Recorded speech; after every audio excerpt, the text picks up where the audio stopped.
Olá, meus nobres amigos inscritos e membros do canal Spook Houses, Casas Assombradas, sim, perguntando onde está o cabelo do tio Spook? Eu tirei para lavar e depois eu vou pegar na lavanderia o meu cabelo. Mentira, eu recebi uma promoção ali do banho e tosa e eu falei, putz, eu tiro as pulgas e já faço a tosa. Então eu fui lá no veterinário, ele me deu um banho, aplicou vacina anti-raiva e aproveitou e tirou então o pelinho, né, para que eu pudesse então enxergar a câmera. Bom, todo mundo sabe que eu tô nem aí, o cabelo é assim, eu corto mesmo careca às vezes e tal, eu acho divertido. Hoje eu vou falar um pouquinho mais ameno, porque o clima aqui em São Paulo tá muito ruim e afeta um pouquinho a minha garganta, tá? São 2 horas da manhã já e eu não quero ficar forçando mais do que eu já forço ao longo do dia. Vamos lá, hoje o assunto é bem curioso, religião, tá? É importante as pessoas entenderem o que acontece e tentar se deslocar um pouquinho do que a mídia nos empurra. Eu tenho visto muita coisa da mídia, principalmente agora nas eleições para prefeito aqui de São Paulo, muita coisa ruim, muita coisa tendenciosa, muito viés político, muito palavrão, muito ataque, muitos conflitos e nenhuma proposta para a cidade. Eu vejo mais um show de ataques e delírios do que realmente pessoas que trazem então propostas viáveis para uma estrutura que já foi penalizada por diversos partidos políticos, uma estrutura de PSDB, PMDB, PT e outros partidos políticos que vieram tomar posse, né, de São Paulo e acabaram destruindo por completo toda uma estrutura da nossa sociedade brasileira e paulistana. Bom, essa matéria é uma matéria religiosa e é bem curioso porque traz uma verdade e que eu sempre bati nessa verdade, sempre falei isso, mas infelizmente as pessoas elas não escutam aqueles que são mais sábios, literalmente, tá? Religião do candidato decide o voto de 1/3 dos eleitores. Para vocês terem uma ideia, 23% dos entrevistados eles classificam como importante ter uma pessoa relacionada à sua fé, mas 13% dizem que é extremamente importante e que eles passam a confiar nas pessoas que tentam a sua própria religiosidade. Isso é complicado. Por quê? Porque a religião ela deveria ser algo intrínseco somente ao ser humano, pois ele traz então um estudo de fenomenologia que está alicerçado somente em seus elementos de crença, ou seja, eu acredito em Deus, eu acredito em Jesus, eu acredito em Virgem Maria, eu acredito em santos, eu acredito em anjos, eu acredito. Veja, é um elemento de crença intrínseco ao próprio ser humano e não deveria ser utilizado como moeda de troca, moeda de barganha ou mesmo como elementos, então, para você poder chegar à política. Mas ele é utilizado. É o efeito manada. As pessoas não buscam mais a essência do ser humano ou as ideias das pessoas. Eles buscam, então, a aparência, eles buscam, então, a sua religião para se basear se ele confia ou não numa pessoa. Veja, você confiaria no Guilherme de Pádua, aquele que matou a tesourada, uma linda jovem que tinha uma carreira pela frente? Ele era evangélico, tá? Ele foi pastor da Igreja Batista de Lagoinha. Você confiaria no Pedrinho Matador, que depois ele matar mais de 100 pessoas? Então ele é batizado nas águas ali, né, por um dito pseudo-pastor que também foi muito criticado. Você confiaria nele? Eu nunca confiaria em nenhum dos dois. Por quê? Porque eles são cristãos? Não, obviamente que não. Porque eu acho que eles têm uma bela ficha corrida e que poderia, então, né, é aquela coisa, poderia repetir tais atos. Então a gente evita. Novamente, eu não estou vendo o cristianismo neles. Eu estou vendo os atos que eles foram condenados e culpados e morreram depois desses crimes. Então Guilherme de Pádua, ele sai da cadeia e acaba falecendo. O próprio Pedrinho Matador, depois quando ele sai da cadeia aos 60 e poucos anos, ele morreu, foi executado. Então vocês percebem que as pessoas não estão mais vendo as ideias das pessoas e vendo realmente quem eles são. Basta falar que é cristão e ele está salvo. Em nome de Deus, então, ele foi salvo. E ele imagina se teve pecado, se ele estuprou, matou, roubou, isso não importa. O que importa é que ele obteve a salvação em Cristo. Isso é uma doença. Isso chega a ser uma doença em 2024. Novamente, a religião ela não deve ser uma moeda de troca. Ela não deve ser utilizada, então, como um cabo de guerra para predeterminar o que as pessoas querem dentro de um tabuleiro de xadrez. Na época, então, do Bolsonaro, as igrejas tomaram seu viés. O viés era, então, alavancar a campanha do senhor Jair Messias Bolsonaro por meio dos seus fiéis. Muitas matérias trouxeram, então, pessoas que estavam dentro da igreja falando para o padre, para o pastor, parar de falar sobre política, pois na casa, então, de Deus, essa política estaria enviesando as pessoas ou trazendo outras vertentes que não a proposta do pastor ou do padre em poder dar às pessoas um amparo dentro da Bíblia. Mas utilizaram-se então das moedas de troca dentro do critério. Se você está aqui na casa de Deus, você vota então em Jair Messias Bolsonaro. Se você é da esquerda, você é do demônio, você é o capeta, você vai arder no inferno. E assim foi a moeda de troca. E a população acabou então elegendo o senhor Jair Messias Bolsonaro por meio disso. E, infelizmente, toda aquela população que utilizou-se do senhor Jair Messias Bolsonaro e que, porventura, também eram relacionadas à igreja, foram arrastados para dentro da Câmara dos Deputados, Câmara dos Vereadores e poluíram cada vez mais um Estado que deveria ser laico. O Estado não é e nunca será laico. E não adianta virem aqui encher meu saco falando, você está errado. Amigão, eu tenho mais de 40 pós-graduações e somente dentro dessas ciências políticas são 2, 3 pós-graduações. O Estado nunca será laico, nunca. O Estado ele é confessional. Ponto, acabou. É somente isso. Você vai, então, ser julgado em um tribunal, você entra no fórum, tem uma cruz olhando para você. Quando você vai em algumas partições públicas, eles rezam Pai Nosso. Se o Estado é laico, por que então eu não canto os pontos da Umbanda, eu não faço as orações dos judeus, eu não faço minhas práticas hindus, eu não posso fazer minha abertura de altar budista?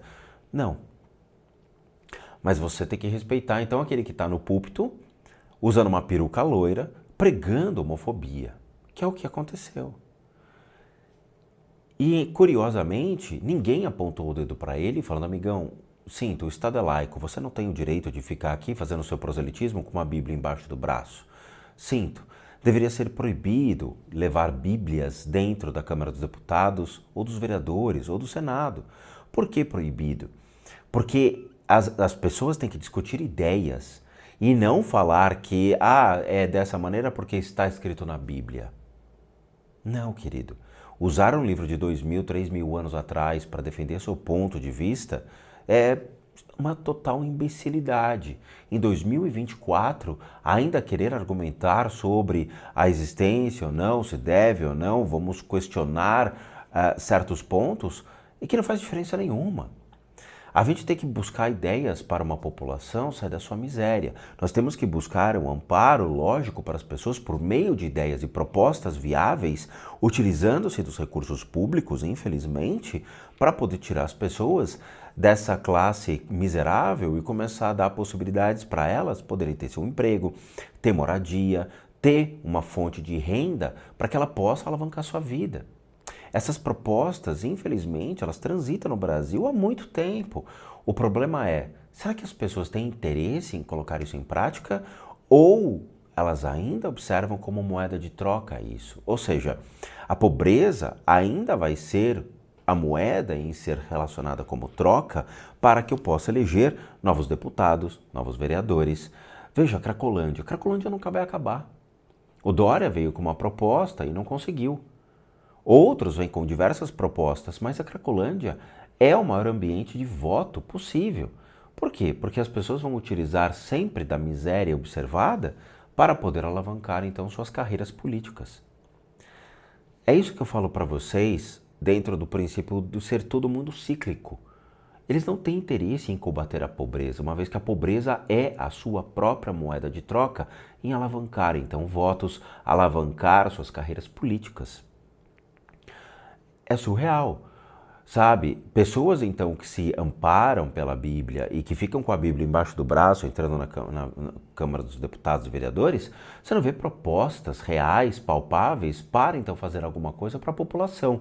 Você vê muito mais ataques misóginos, muito mais ataques homofóbicos por parte desses cristãos.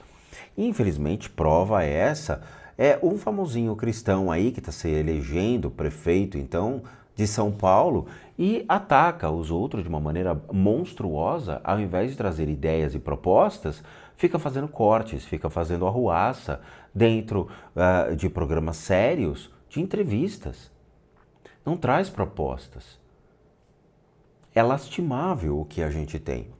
Então é muito curioso porque os evangélicos, eles vão buscar sempre amparo sobre pessoas que são então da mesma religião. Eles vão votar em pessoas que utilizam-se de Cristo. Isso é complicado porque, novamente, as pessoas estão sendo muito preconceituosas em pré-determinar que todo mundo que então acredita em Deus, acredita em Cristo, são pessoas muito boazinhas. É aquilo que eu falei. Acreditar em Guilherme de Pádua, acreditar então em Pedrinho Matador, que ambos se converteram ao Evangelho depois de cometer seus crimes e sair de cadeias. Então o cara sai da cadeia e fala, cara, como é que eu me restabeleço dentro de uma sociedade? Simples, se torna evangélico. Tornando-se evangélico e fazendo o seu batismo, ou mesmo na própria igreja batista, onde basta você, então, colocar os seus pecados para fora e fazer suas promessas para Deus e para a Bíblia, que você volta para a sociedade. Foram o que ambos fizeram, né? Infelizmente morreram. Guilherme de Pádua teve um problema de saúde e acabou falecendo, e o próprio Pedrinho Matador foi executado ao sair da cadeia aos 60 e poucos anos de idade. Então veja, o cristão tem que aprender que não adianta a pessoa falar que é cristão e que é para eleger ele porque ele é cristão e porque ele é conservador, porque ele é a favor da família, bons costumes, que não vai mudar nada, cara. Uma vez ele estando lá no poder, o cara vai roubar, o cara vai aprontar, o cara vai fazer realmente coisas muito feias. E aí você está elegendo mais um de uma corja. E não adianta, cara. Parece que o cristão, ele não entende isso. Então, há tempos a Fórum tem mostrado as articulações estratégicas para o meio evangélico para eleger candidatos alinhados com pastores em grandes cidades e capitais do país. Foi o que eu falei. As campanhas já reconhecem a importância desse eleitorado e têm buscado aproximação com as igrejas. No Rio de Janeiro, por exemplo, nós tivemos o Eduardo Paes, que compareceu ao evento nas igrejas no centro em Madureira. Em São Paulo, nós tivemos o Ricardo Nunes, que é católico e participou da inauguração de um novo templo na Assembleia de Deus na Zona Leste.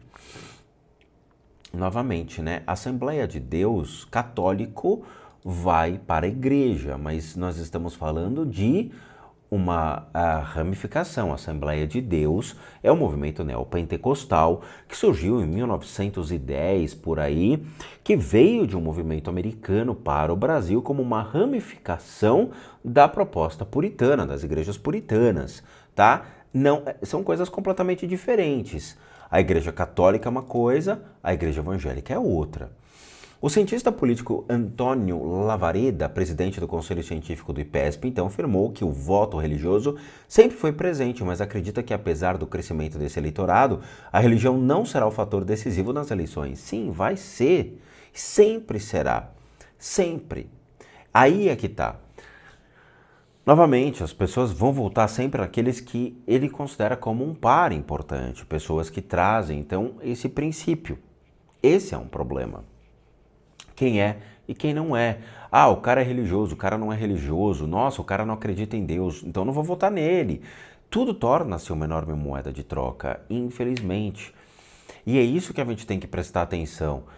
Eu falo para vocês, se vocês pegarem a proposta de cada político, da Tabata, do Datena, do Boulos, do Marçal e do Ricardo, vocês colocarem em cima da mesa só a proposta e ler a proposta, eu duvido que vocês realmente votariam naquela pessoa. É só você embaralhar joga em cima da mesa sem ver quem é e lê. Vocês vão se surpreender com quem realmente você votaria. Veja, a gente tem coisas tão ruins dentro dessas propostas que eu fico imaginando como é que a mente de um ser humano desse tipo realmente tornou-se milionário da noite para o dia. Da mesma maneira que eu vejo que votar em alguns desses políticos é trazer um passado doentio para a política novamente e arrastar uma corja de ladrões que vão se fortificar cada vez mais na política. Ou votar numa estrutura tão frágil que provavelmente não vai ter voz ativa nenhuma e vai ser motivo de chacota dentro de um gabinete público. Infelizmente, a gente não tem ninguém capaz de mudar uma cidade. E isso existe desde que eu me tomo por gente. Sabe, eu tenho 48 anos de idade. Ao longo de toda a minha existência, eu vi a banalidade da política. Sabe, eu estava falando com amigos, parentes a respeito disso. E teve um parente meu que lembrou a história de quando o voto era de papel. E o negócio ficou tão ridículo, que para vocês terem uma ideia, um rinoceronte do zoológico acabou ganhando a eleição. Nós tivemos um macaco que ganhou a eleição, nós tivemos um burro que ganhou a eleição. Então, assim, a política sempre foi a ironia do Brasil.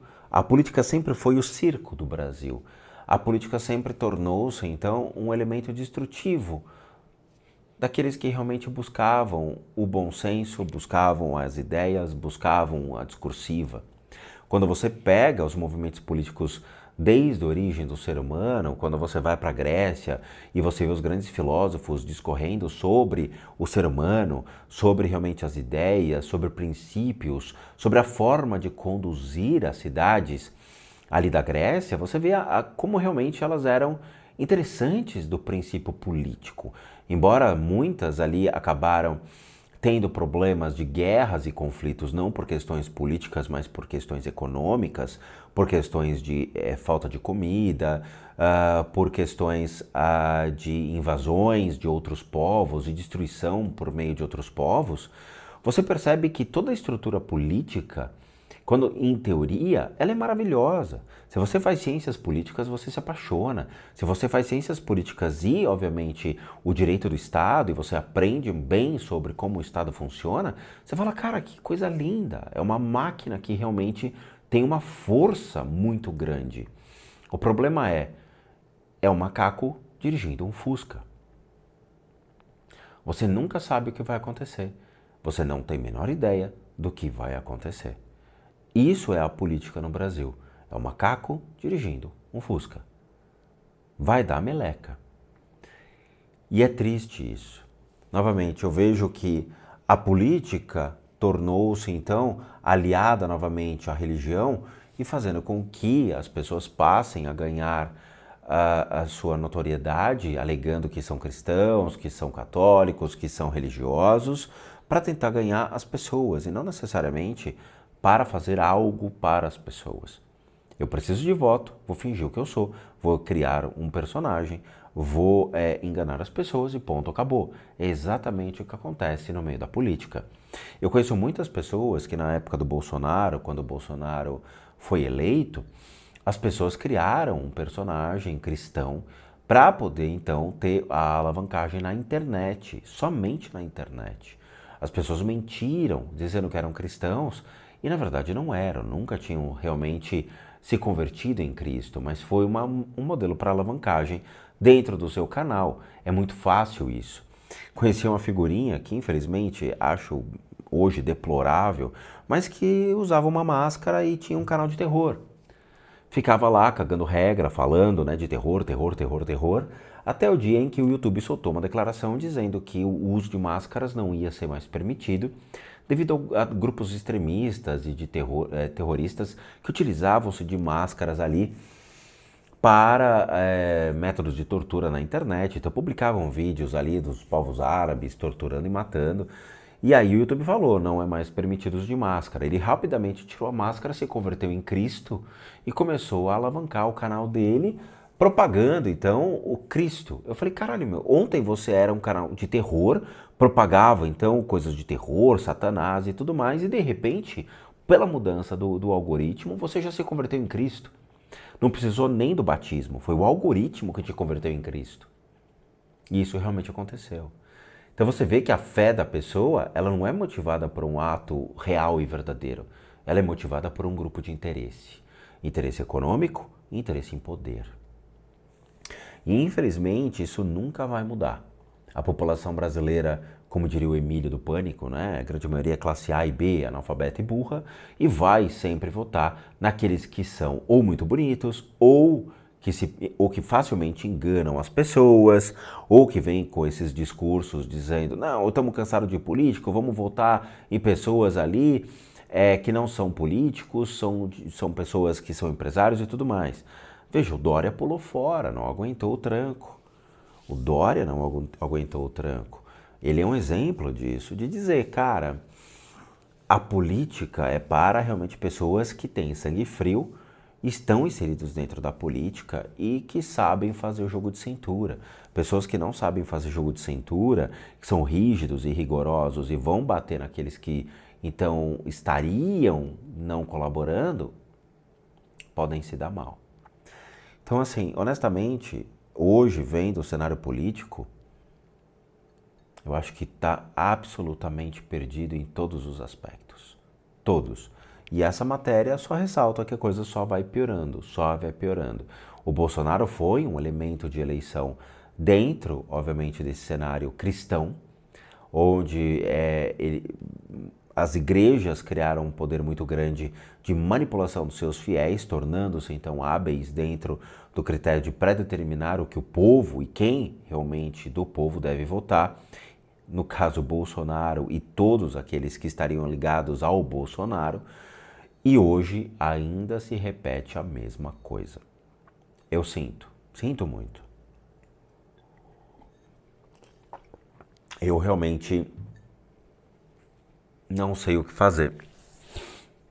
A política, de novo, em teoria, ela é extremamente hábil em tentar trazer princípios de uma democracia, princípios de ter ou não o Estado agindo sobre o indivíduo de uma maneira extremamente rígida ou flexível, liberando o indivíduo somente passando a observar o seu comportamento e não ter uma ação tão incisiva como os grandes filósofos traziam esses conceitos de como o Estado deve fazer, né, os acordos, né, entre o Estado e a população, que era visto como o famoso contrato social entre, né, o indivíduo. Mas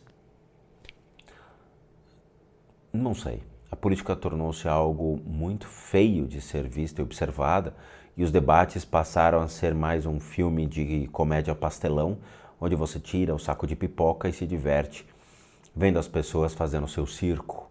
É um stand-up. É um stand-up.